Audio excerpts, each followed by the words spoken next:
Welcome to Kaumudy Global.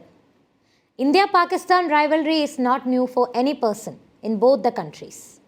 Pakistan had moments when it trembled before India's power. From long back, Pakistan is trying to capture Kashmir through deliberate Islamophilia and several plans disguising benefits for Kashmir people, which will not be satisfied by Indian government as they allege. But we know how Kashmir is coming towards India, started joining in countries' affairs and participating in very many activities benefiting India. A country that wanted to snatch Jammu and Kashmir from India has plunged into a deep economic crisis. The Pakistani rupee has fallen to an all-time low. Medicine stocks are at the verge of getting exhausted. Prices of wheat have skyrocketed and cash reservoirs stand depleted. Even petrol and diesel are about to dry up. Pakistan is paying a heavy price for breeding terror in its backyard and is staring at bankruptcy as the international community has dragged its feet. For the past 3 decades, the neighboring country has been fighting a proxy war with India by sending terrorists into Jammu and Kashmir. Rather than building Pakistan, its rulers have been daydreaming about annexing Kashmir. They tried taking Kashmir by fighting conventional wars, but the Pakistan army couldn't match the skills and expertise of the Indian army and was defeated. In 1990, Pakistan launched a proxy war in J&K by sending terrorists and arms and ammunition into the Himalayan region.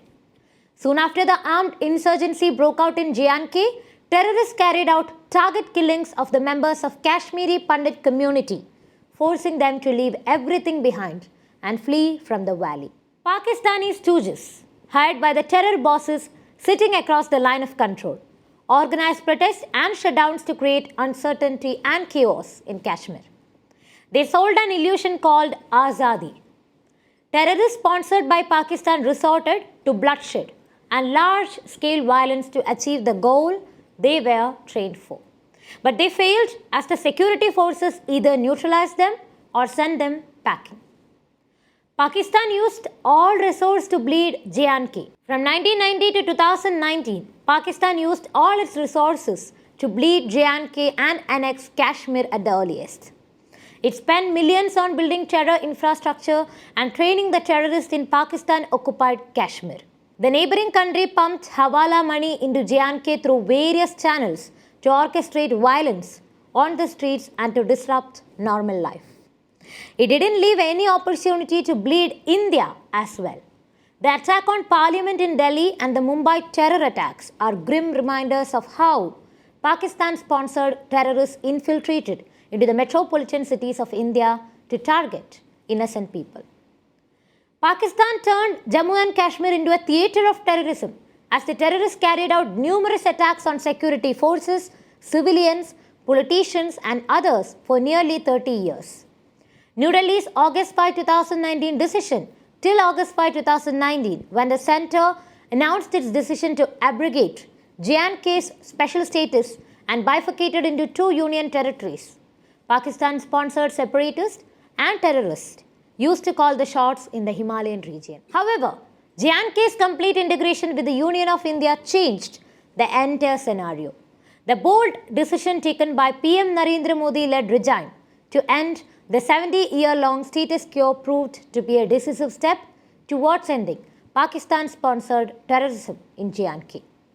Desperate attempts of the neighboring country to challenge India's decision to revoke Article 370, a temporary provision in the Indian Constitution, went in vain as the international community, including Muslim countries, closed all the doors on Pakistan leaders by terming New Delhi's decision as its internal matter. Meantime, after facing defeat on all fronts, Pakistan is grappling to make its ends meet and provide 2 square meals to its citizens. The country of 23 crore people is now paying for the crimes committed by its leaders and the deep state.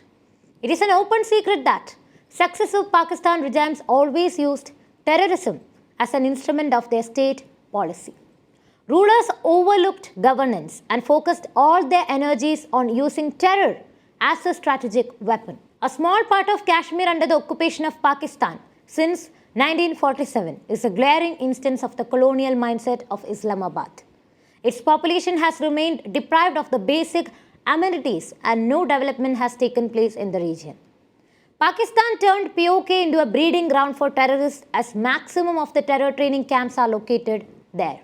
After J&K's complete merger with the Union of India in 2019, voices in POK, Gilgit and Baltistan to seek freedom from Islamabad have become shriller. The people of Jammu have been watching the developments in Pakistan keenly. They are seeing the country which sold them the dreams of Azadi crumbling down. They have understood that the gun which was sent by Pakistan brought nothing except destruction and led to graveyards coming up in every nook and corner of Kashmir. People of J&K have turned their backs towards terrorism and the agenda of separatism. They are seeing how people in Pakistan are struggling to purchase wheat, medicines, milk and daily essentials. How difficult it is for a common man even to feed his family, while people of J&K have been provided with all the facilities. The government has never allowed them to feel the pinch, as the helmsmen have always focused on increasing per capita income. They have always tried their best to keep the prices of essential commodities under check. The economic crisis being faced by the people of Pakistan should serve as an eye-opener for the ones who acted as stooges of the neighboring country in Jammu and Kashmir. The country which is unable to feed its own people is still dreaming about Kashmir. What an irony. If Pakistan doesn't give up its obsession with terrorism as well as Kashmir, no one can save it from turning bankrupt. Its rulers need to understand one thing. Pakistan is collapsing, and the world is least interested in helping the country which supports violence and breeds terrorism in its backyard. Pakistan is paying a heavy price for its misadventures, and if it fails to rectify the mistakes that have been committed in the past, the country can end up in a big mess from where no one would be able to pull it out.